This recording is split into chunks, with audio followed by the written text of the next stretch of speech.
How are you doing, baby? Mark here, Mark 2.0 podcast. My co-host Gordon joins me as always, and you know him from Puttin On The Ritz. He's much more than that. Singing in the Rain, Super Physical Resurrection, Gordon's favorite song, Heartbreak City. The list goes on and on. Chattanooga Choo Choo. Taco, welcome to the Mark 2.0. How are you today? Great, Mark. And good to see the two of you. Well, this is so, honorary. We're so honored to have such an iconic legend on the podcast like you. One of the most underrated, in my opinion, 80s performers of all time. I want to start out by talking about your childhood and what got you to where you got into music. Yeah. You can ask anything you want. So you were born in Indonesia. That's right. And, Back and in then 55. and then you traveled, you lived all over Europe. So take us on that journey. Well, I'm a colony kid, and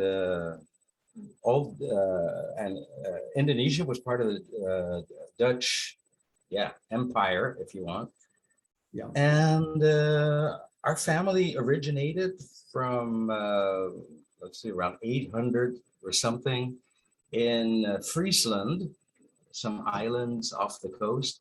And there's actually still a church of the original Ockersey brothers that you can still visit. And ever since then, the family expanded, and as of 1600, blah, blah, blah, the Ockerseys moved to Indonesia, and on and off they went back to Europe, or they went back to Indonesia. And my story starts. My parents were still born in Indonesia, and my story starts where Sukarno took over the power after World War II, and he left the Dutch people a choice of either going back to the Netherlands or wherever they wanted to, and or become an Indonesian citizen. So my parents decided to take us back to Holland, and it was definitely a shock for my mother, for instance, because she grew up in the Far East, and for the first time in her life, she was sent all on her own with two little children, my brother and I, and she saw snow for the first time. She had never run a household because in the Far East you grow up with personnel, of course. And so for her, it was a big cultural shock. And my dad came on a bit later. And first we traveled in the Netherlands. And I remember when we moved to Amsterdam, I started around 5 or 6 in a little children operetta school. Okay. And I got my first piano lessons because my grandfather gave up on me. He was a band leader in Indonesia. He tried teaching me, but didn't work out.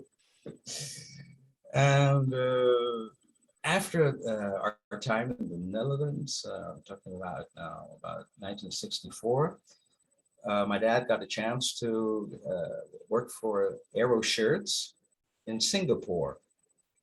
Okay. And it wasn't the Singapore of today. It was still with slums, and there was a civil upturning at that time. So I remember going to school with our chauffeur, and there you could hear guns in the back, and if we have torrential rains, you'd see people fleeing from their little huts. And it was so surreal, because after school, we would go to either the American club, the Dutch club, or the European club. So it was a real surreal time. I went to the International Schools of America for the very first time. So for me, it was a cultural shock too, from Dutch all of a sudden into the American culture.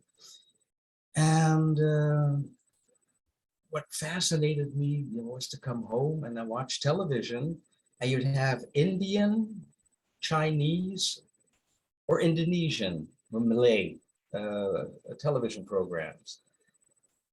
And, and that fascinated me totally, to see the first Bollywood movies, the girls moving their heads like this, which I used much later for Ritz, Yes. of course. And after a couple of years in Singapore, our family was supposed to go back to Europe again. And my father parked us in Seattle, Washington, at his sister's house, so he could prepare a welcoming home in Europe again. And that was the first time it was the shortest period of our lives, but to live in the States and to really catch a glimpse of the American culture. And met my cousins, of course, for the first time. We're our little Americanos. Others moved to Canada. So the whole family spread out after the Second World War. And what's left of the family, we've always tried to keep contact. So then from Frankfurt, we moved to Luxembourg, from Luxembourg to Belgium, where I graduated. And 1974, the family moved to Hamburg, Germany, where I've stayed until today. Okay. So I'm hearing all these countries, I'm assuming you speak French, Dutch, French, Yes. obviously German. How many languages do you speak? Well, though, in those languages you just called up, I get along pretty well. And all other languages you pick up. For instance, living in Belgium for 5 years, you pick up French, of course. And Flemish? It's either Flemish or where you can use your Dutch, or it's French. And when you're touring or you're going, my very first holiday on my own as a kid, I remember going to Italy. So you pick up Italian, and and yourself when you go on tour.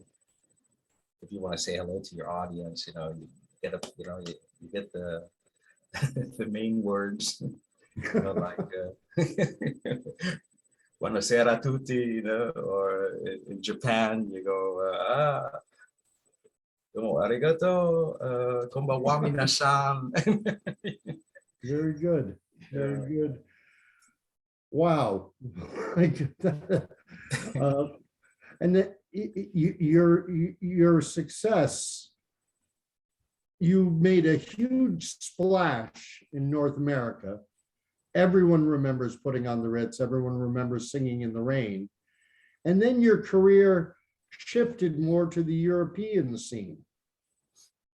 And you continued having huge success. And in North America, we're over here and people go, oh, I wonder whatever happened to that guy Taco, who was such a big star. You had a huge career and still are having a huge career in Europe. Talk about the difference between the North American music scene versus Europe. Well, my staying in Europe was actually because of the company politics. I'm a European kid, 100%, and I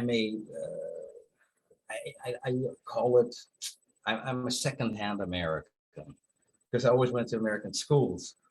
Right. But the shortest time of my life, like I told you, I stayed in the States. But I know the whole culture. I grew up with the American songbook, and the career started, of course, in Hamburg. I went to acting school there. I did a lot of theater. At night, you could find me in all these rock clubs. I got my first band together in Hamburg, and did my first tours. And just by chance, Ritz took off. and it didn't come out with a bam. It what kind of jet lag? It was salami thing, a little slice over here, then a domino effect in Scandinavia, then it moved all over Europe, then it went to Canada. Yeah. And it wasn't until Canada was exporting so many records to the United States that New York, RCA New York said, oh, I think we better jump on board and see that this record gets going here too. And after all the touring was done and everything, then of course, I went back to Europe, made new records. And my publishing company told me, listen, if you want to have a constant international career, you're going to have to take down your tents in Europe, and you're going to have to move to the States, which was a very difficult decision at that time for me, because I'd done my touring, I had worked there. But to be honest, if you're, if they were a European guy, working in the States is a very lonely thing. I remember, you didn't meet, or for instance, I was often confronted with lines like, Taco, let's not get too deep, you know. Can you say Because that here, again? if you get to know somebody, you're right into a discussion, and you lay everything on the table. And in the States, it's like, hey, you do your thing up there, and yeah, I don't know how to put it, but the idea to have to stay there and to be on another level of meeting or having contacts was very, very alien to me. Right. It's Yeah, it's difficult to put it in words. It's not. I'm not saying that I didn't like it. It's just Right. they would throw me in all kinds of parties. You come with your limousine. Then you'd always have a promoter by your side going, "That's so and so. Hi, nice to meet you." But that's not really meeting somebody. Right. And my management didn't like the fact that I would hang out with the boys in the band. He wanted to put me up in first class, in the plane or in a hotel, and I said no. When we're touring, I want to hang out with the guys. Talk about the shows, what we've done, and everything. And that's not done over there. If you have a certain status, you have to live up to it. And I had And a how lot does that get? Yeah. And how does that differ from the European music scene? Is it? It's completely different. It's cozy. It's you meet and you hang out with everybody. I don't care if somebody is just starting his career or if somebody is a big star.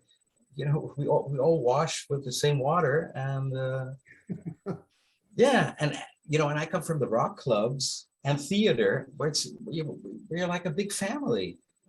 And I don't make any, social differences. And if you have a hit, big deal. Next year you could be a flop again. So for me, it's all very relative. It's nothing to get hung up about. Yeah. Are you familiar at all with Billy Joel's song called "I Am the Entertainer"? Yeah. And there's a line in that song, and I don't remember it word for word, but it's something to the effect of, if you don't stay hot, if you don't stay on the top of the charts, you'll be back in the back on the discount rack like another can of beans. Yeah. And I found that to be such an introspective song on the music industry itself, and how it's a hamster wheel. And what you're describing, it sounds like North America is far more of that hamster wheel, whereas the European music scene, you get to enjoy yourself more. Yeah. Yeah, for me, this whole business is about, traveling, meeting interesting people, hanging out after the shows, getting into a discussion, learning about the culture, Yes. learning, going to the restaurants and trying the specialties of a certain country. And that's what it's all very sensual, I guess. And I've never liked the business part of everything. It's the same when you do a show. It's very personal for me when you do show. It's not, okay, this is the set, and you just roll it down. And good night, everybody. Come on. It might be called showbiz, but to me, it's not a business. I like to consider it show fun, and I want to keep it that way. Well, you talked about your time, spent on stage and theatrical training and such. And what I know of your career, the videos you would put out were incredibly theatrical. They reminded me of what I like to call the golden age of cinema, with Gene Kelly and Fred Astaire, the 40s, 1940s, the post-war era was just incredible. And you talked about Bollywood with the huge production numbers and stuff. And it's like Bollywood became like Hollywood had been in the 1940s. True. How and you incorporate that into your music even now. You very much come across as a Broadway style showman. Well, I come from the theater, so it's legit. I know what it's like to work in rock clubs, of course. You just get up and jam with the guys, whoever is there at the club. But when I bring out records and I write my own lyrics, I always try to write little stories. So I see a little Hollywood movie, in front of me. And that's what even up till today, that's always even when I'm writing some old pop song, I still try to have a theme to that song and try to paint a picture of what's going on. Because that helps me to act. Because as a fact, I'm quite a shy guy. So to get on stage, you need a certain story, and my costume definitely helped, to get into a part, and then to go out and play that part. And one thing we were wondering is, what was the backstory behind Super Physical Resurrection, and also explain to the listeners why you chose the name Taco. Taco's my real name. Oh, it is. Okay. It's a Frisian name. It's. Oh, that's excellent. Okay. Yeah, it's not very common in the Netherlands either, but yeah. Okay, I had a tough time at school, believe me. Taco, his brother Burrito. But it helped. It's like a boy named Sue. It makes you strong. Oh yeah, I know what you mean. But what about the song, the Super Physical Resurrection? Okay, it kind of fell out of everything because after 8, we tried to keep everything in the same vein, the 20s and 30s vibe, and pretty soon it was obvious for me. Listen, I don't want to just stick in that old period, because at that time I was still going out with my other band, doing rock and roll stuff, and we do stuff from Chic, Good Times. I'd written some stuff by myself, and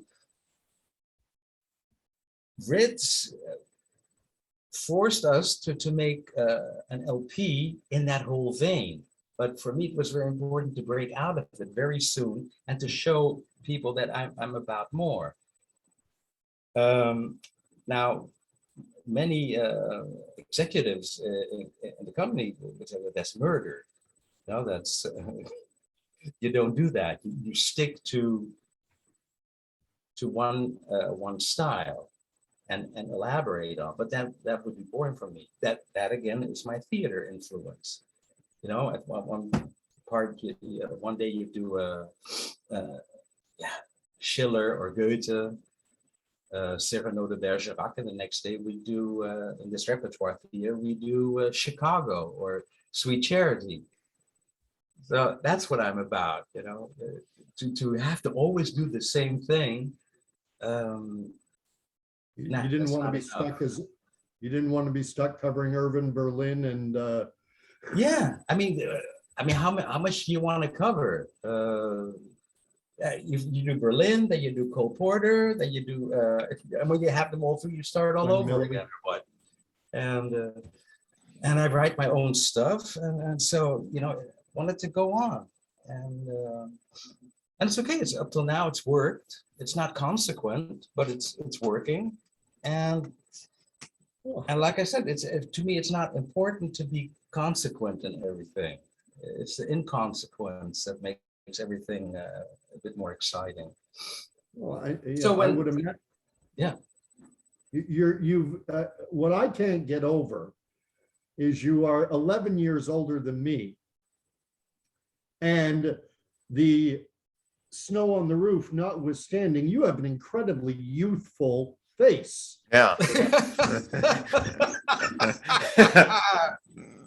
You want to see all my scars?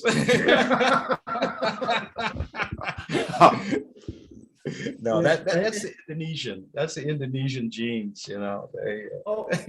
So are you part Indonesian? Yeah. I'm a cultural fuck up. There's all kinds of blood going. Okay. That was so crazy because I'm half Jewish, half Indonesian. Then there's French. I mean, there's so much, and I mean, a colony kid, you know, all kinds of people would come into the family, and it would be so funny growing up in the Netherlands. When we would meet my mother's side of the family, it was all Jewish, so it was all yidel, you know, nevish. They have their own sense of humor, wonderful. And my other side of the family is Indonesian, and a complete different culture. So it would be like a rice table, and it's all about cooking and talking about the colony days, and they all kind of live in a bubble, even in Holland now. And, so you'd be told, Taco, stop being such a yutz. Yeah. Yeah. So that was wonderful. And then you go to school, and then there are kids from all over the world. Right. And so like I was talking to Mark before, today I consider myself a planetarian. There's no other way I can put it. You know, if you've seen the world, met people from all over the place, you know, you can't help but say, hey, come on, you know. Yeah, we're all one big family on this big blue planet. So cut the crap. Yeah, one thing I wanted to ask you, Taco, is our listeners want to know, what is your favorite 80s song? And also, what was it like? Because you did have some artists in the 80s that died at a very young age. What was it like when you heard that Falco and Robert Palmer passed away at such a young age? Robert shocked me very much because we did a lot of shows together, you know, and we occasionally meet at airports or in television studios. Falco, I just met one time when I was touring in Austria. And yeah, see, it's the thing was back in those days, you know, you would to do a show, a TV show, you'd be in one certain place for about a week. So you really got to know the people, and you would meet each other, you know, in all kinds of shows. And of course, was a big shock when they passed away. You know, because then of course, you start reflecting upon your own life, and I guess how lucky I got, you know, still being around, you know, and you don't take it for granted. And a lot of artist friends, of course, you know, they were burning on, the candle was burning on both ends, and it's not that I wasn't introduced to all of you know, the other aspects of show business, but you have to keep your head together. And many of these artists, especially like Falco, he just lost himself in all the drugs. And I always wondered how they could do that, because if you've ever been on a tour, my only worry was always, God, please, Lord, don't let me get sick. I got to pull this thing off, because it's not the shows you do. It's, you know, the schedules were so tight, you know, doing the interviews, you know, having to get up early again. Sometimes you'd be somewhere in some hotel room, and where am I? And yeah, it's, and I know a lot of artists, okay, then they start taking the drugs, or they drink too much, but they forget that they got a show to do the next day, and they have to function, or you're doing an interview, and no interviewer likes to see an artist, you know, sit and sleep in his chair, you know, whilst they are interested in getting some kind of information. So that discipline I learned at the theater, of course, and believe me, I was always a dreamer at school, and always happy-go-lucky, and la la la la la. And I learned the hard way. I had a lot of directors scream at me, and Taco, you're late again. But you said you did some extra work too, no? Yeah. Well, because I went to acting school and I had to make money. So I asked my friends, like for instance, you remember Joachim Witt, The Golden Reiter, mega hit here in Europe, and we were in the same class. And I said, "Hey, how do you make a living? You know, how do you pay for your tuition fees and all that?" They said, "Oh, I play as an extra at the Thalia Theater." Now Hamburg has a huge theater scene, and I got in through the back door. I once came in the theater then, and they were looking for an extra to do dancing in Sweet Charity. Okay. I come there, and all these famous actors are in the canteen, and I come to, my German was nothing at that time, but I kind of, yeah, hello, my name is Taco, and I heard you're looking for an extra for Sweet Charity. And I go, well, can you dance? And they go, oh yeah, sure. No way. Yeah. Yeah, I'd taken some dance classes, and but they liked that attitude, you know. I was just yeah, sure, I can do that, you know. So, and then I learned the hard way. I learned everything at the theater. Yeah, for me, it was more TV, and you're going to laugh at this. I was in a Fox show called, I was on so many different shows, and not to brag, I mean, because I was like a fly on the wall. We're doing this show called Grandfather with John Stamos, and it's supposed to be scene for a Clash concert. So I'm sitting right next to Stamos, right in the scene, and he asked the director to change me out. He goes, no offense, kid, I want someone to that looks like the Clash. And it made perfect sense. He goes, you'll get a better shot in front of me. And they moved me to the front. But then as getting yelled at, here's another great one, is we did a ABC show. It was a 1960s period piece. It was a marble show. I forget the name of it, But you take the holiday break and you don't know if you're going to be called back because you call in the day before to get booked for these shows. So they called me back and he goes, "What the heck is wrong with your sideburns? You don't have the 1960s sideburns anymore." So he got so mad. They tried to, they took me into hair and makeup and tried to do something up, which they couldn't. So they transferred me over to being a dead body in the theater and put a cloth, sheet over me. That's how particular they were. That's hilarious. Yeah. Oh, back to the music. What was your favorite 80s song? Oh, Or do you not have one? There's just so many. well, no, there are not that many. But the funny thing, I love R&B music. Mhm. So, well,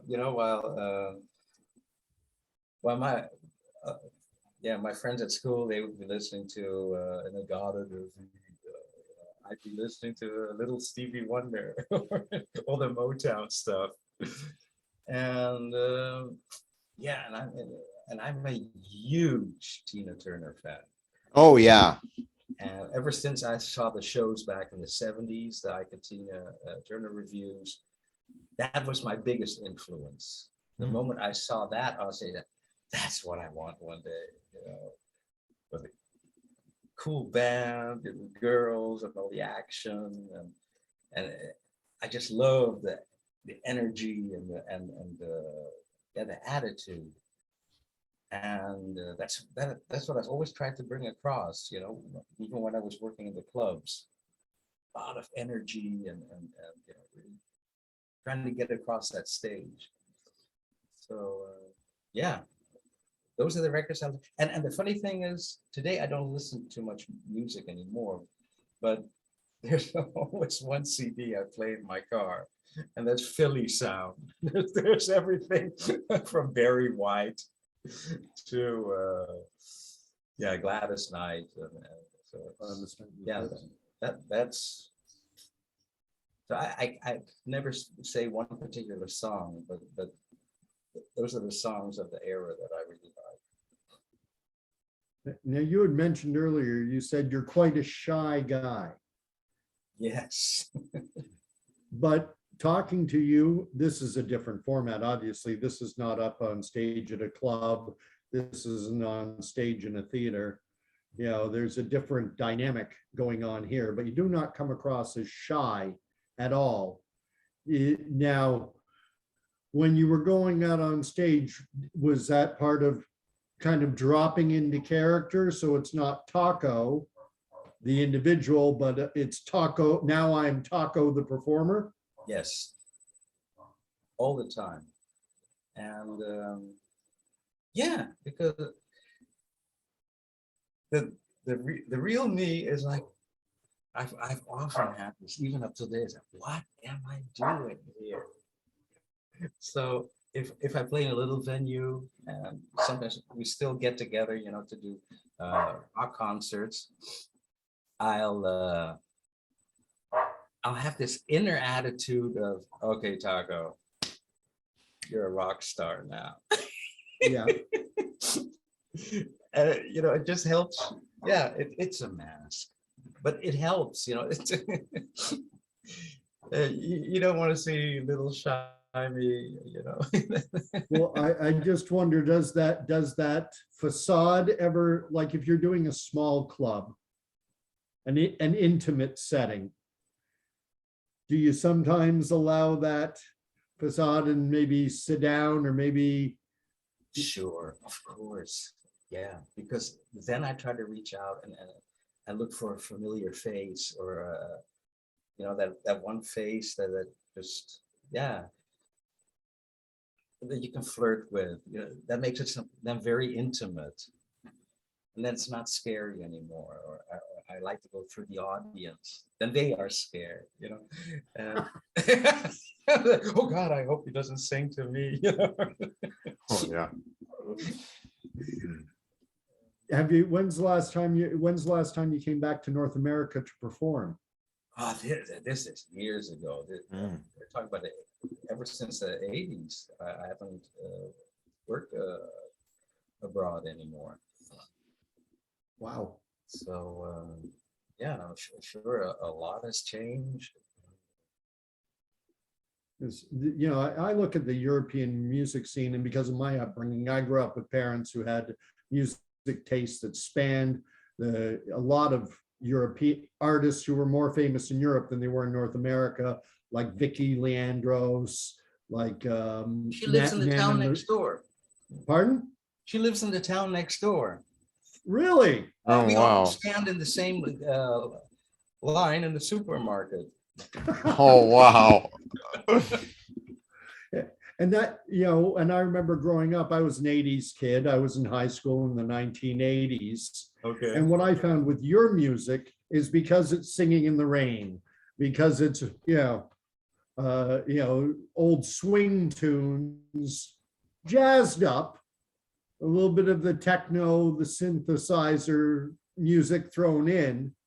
It was a nice bridge between the generations, because Putting on the Ritz is Putting on the Ritz. It's just the arrangement that's changed in the music, but it's, it might as well be Fred Astaire although I think he's a better dancer than you are. You're a better singer.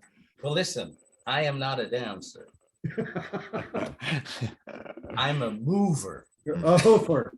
You're a hoofer. A mover. Oh, a mover. Okay. Well, I know in I just theatrical move, move to the rhythm. Yeah. You can tell if you watch those festivals you were at in Mines, the ZDF ones. No offense. But they were great. And what you were wearing, remember that got to be your lover? You were wearing that long outfit, Oh, that was classic. Yeah, the 80s. I love it. I'm not really into sports. And so in the 80s, you had these huge shoulder pads. And that makes every man look like LeBron himself. So that was really cool. Yeah. And that jacket, and that long jacket, that's a robe of what do you call it? A judge. It's an original judge Wow. robe. Yeah. So, Well, people like Jason Donovan would wear the long trench coat. yeah, I mean, whatever, I just tried to be honest with you too. I hate wearing a tuxedo. I mean, it's one of the worst costumes you can wear, because you immediately have to, keep a posture because everything is stiff. It's all been ironed stiff, and yeah, and I'm more kind of a sportswear guy, but it helps, Miami Vice, LA, Florida casual. Yeah, that's it. And it's funny what costumes do to you. You know it yourself. I don't know if you've ever worn a tux, but you immediately get a whole different kind of posture and attitude. It's like Downton Abbey all of a sudden. Kazi, 007. That's right. Now, it seems you're not slowing down at all. What's coming in the next 2, 3, 4, 5 years? Well, Gordon, something really exciting happened again. I'm not an artist who or singer songwriter who sits alone, with his guitar or piano. I've always needed a team to work in. So my whole life I've worked with different teams. And people come and go in your life, and I got really lucky. And for me, I thought my career was over and done with. I'm now 66, and I thought, okay, officially I'm retired. I get a pension now. It's you can't live off of it, but it's okay. And then through Aviator, this is my new company, who got all the copyrights from Pierre Southern, all the songs I've ever done. And what they are doing now is taking every song I've ever recorded, every TV show I've ever done. They buy the rights and they digitalize everything. And they opened up my YouTube channel. So now you're seeing everything from the past that never made it across Europe. And this is so exciting for me. And through that teamwork, I got to know Tim Helmers, a wonderful musician. And we're back in the studio again. And we're at the moment, we're producing our new single for which should be coming out end of May. And we're right in the midst of writing our new summer hit, Summer Jams. It's going to be really, really upbeat summer, summer vibe thing. And it's so much fun. It's so much fun. Well, it's got to be different in the 80s because you talked about how, Putting on the Ritz went big, and then they were like, okay, we need a whole Glenn Miller type soundtrack. We need a whole album. Yeah. And you'd have to cut 7 or 8 tracks. Now you can now with digitalization, you can focus in on one or two songs. You don't have to. There's no more albums anymore. Yeah. And like I said, it's very surreal to work nowadays. Most of the time I sit here like I'm talking to you, and Tim only because he's a teacher, and so on free nights or when he has a minute, we'll sit and work like we're talking right now. He'll put up the studio on my screen, and this is really science fiction to me. And we only get the chance to meet one day a week, and then we really, get down to it. Do it now. Sing. Very good. Do the singing. Do the choir. Thinking of arrangement ideas, and on and on and on. And but if that's all I get, one day a week, then I say, okay, that's how the times are. But it's possible. And if we want an overdub on a track, he's got friends in Hawaii, and they'll play it in. So this is completely changed. It has nothing to do with our old days in the 80s when we got started. I mean, when David Parker, Werner Lang, and I started this whole Ritz thing, we were in his cellar. And we had to put the microphone under the shower to get that Singing in the Rain song. Or it was all, just a little Moog and a little Casio, playing track after track. Oh, that's amazing. Yeah, That's unreal. Yeah. Yeah, it's totally unreal. And another interviewer asked the other day, what's the big difference between the 80s and today? I said, the coziness. It was all, you would meet at night, you would go to the clubs, you would meet, get together, even the whole theater scene. You'd hang out at our favorite Italian restaurant, and the director says, hey, I'm planning a new play. Who's interested? Yeah, I'll do it. Okay, and now it's just big business. It's I don't know, and so far away. It's you don't know these people, so having this chance, to talk to somebody again, looking into your eyes, that's wonderful. It's yeah, it'd just be nicer to do it in person. That's what my only. Yeah. There's so many cues that a person gives that don't translate over a computer screen. Yeah, you're right. So I don't know where it's I don't know where it's going to end. Maybe in the future we're going to have these masks on, you know, or virtual reality, Oh, yes. Yeah. and we'll have a whole bunch of avatars talking to each other. Well, goodness, you could have another 20 years going. I went to a concert in Toronto for that was done by Al Martino. Is he still around? Now this was in and around the year 2001, Okay. 2002. Yeah, and I think he died sometime. He has passed away. It was sometime around 2010. He was well into his 80s. When I saw him perform, he was well into his 70s, and the pipes were still good.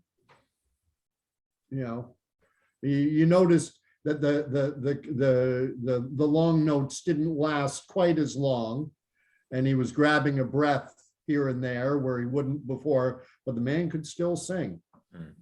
Johnny Fontaine. Yeah, it's incredible. I mean, some artists, I mean, look at Tony Bennett. Yes. Oh yeah, Frankie Valli too. Give me a break. I mean, you go, okay. There's some artists are really blessed, you know, with the right pipes that don't let them down. Then you look at somebody else, and no offense to him, because I grew up, liking their music, but look at Genesis with Phil Collins. Ah. He had to say, "This is my last show," you know. But then you look at Michael Rutherford, and it's like a tale of two stories. He seems to be in a lot better shape, you know. Yeah, but you know, I always asked my or not asked. I said to my friends, listen, the moment I can't do it anymore, please tell me. Please be honest, because I think it's pitiful, you know, if an artist goes out and it doesn't have the magic anymore. And it's sad because of this, you know, the audience suffers too. You know, you always have this feeling of embarrassment, and you know, you don't feel comfortable. And I think a good show has a lot to do with getting a good vibe. And if the artist up on stage is sick or can't move anymore, and you suffer with them. You know, it takes all the attention away from what used to be. Well, maybe it's all your what you're calling your colonial background and your mixed racial heritage. You come from a very deep gene pool. You look like you've got another 20 plus years to go. Oy vey. Oy vey. Oh, you know, doing a whole show is a lot of work. Yeah. When you think of shows, you know, they go minimum 2 hours. You know what you've done after that. So I usually say, okay, let the young people do it, you know. Well, now you had a theater background. Yes. And when you're in theater, unless it's a one man or one woman play, all the focus isn't always on you. But when you're doing when you're doing a concert, when you're doing a review, and it's you, there's no backstage moments sucking on a bottle of water and chilling out for until your next cue. Air mask.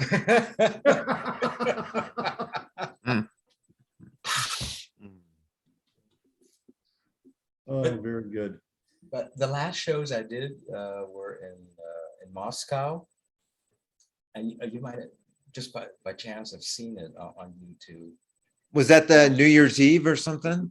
Yeah, I did a couple Okay. of shows there. The New Year's Eve show, I did 2 of them, and then there was this big 80s show, which was incredible. That was 60,000 people. And what was really cool, they had this huge ballet, pyrotechnics, and before we did the show, the choreographer or director went up to me and said, are you sure you still want to do all the dancing and all that? I said, yeah, sure. But you have such wonderful dancers. Just move me in and out. Okay. So I'll take the whole staircase down, get right in with the dancers, move a little to the left, a little to the right. and then they can take over, Oh, beautiful. And, Oh, that worked very well. you give me a chance. Spasiba. Yes. It's that's about 25% of my Russian vocabulary. Well, yeah, that's enough. Spasiba.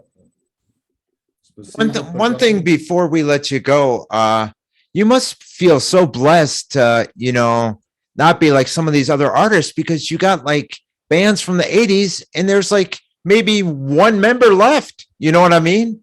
It's not the same like a Night Ranger or something, not to pick them out, but you get what I'm saying. You must feel so blessed that you never had to deal with that situation or like falling outs. And Yeah, it's always difficult when you have a band situation, and but there's a solution for everything. I mean, look what Queen did.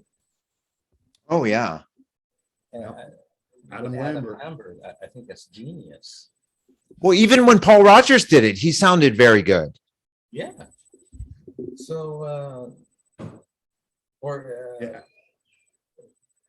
Just a thought came into my head after seeing the George Michael cover their song "Need Somebody to Love." From that moment, I was like, "Get George Michael, Yeah. get him." Yeah. So sometimes it works. But of course it's easier if you have the responsibility for yourself. And of course it's sad. If everybody in the band dies and there's just one more person left, and tries to pull it off with a lot of younger people. I don't know. It's Hey, Mark, how to end this on a really upbeat note, talking about band members dying? I mean, come on. Yeah, exactly. Well, I wasn't talking about them dying. I was talking more of the ones that had like falling outs, like you say, Yeah, Journey or something. But I know what you mean. We need to end this on a good note. Well, we are. And that's my ended on a 8-year-old. good note. I think we should have Taco singing in the rain. No, I'm joking. That's sad too. I mean, who wants rain? No, I know what you mean. What I hate about that song, in every damn studio across the world, every studio felt obliged to put up a rain machine. Oh, And okay. I'd be soaking wet every time I do that song. Oh, jeez. And Yeah. I swore to myself, I'll only sing sunshine songs after that. So, Someone else wants to say hi. Oh, excellent.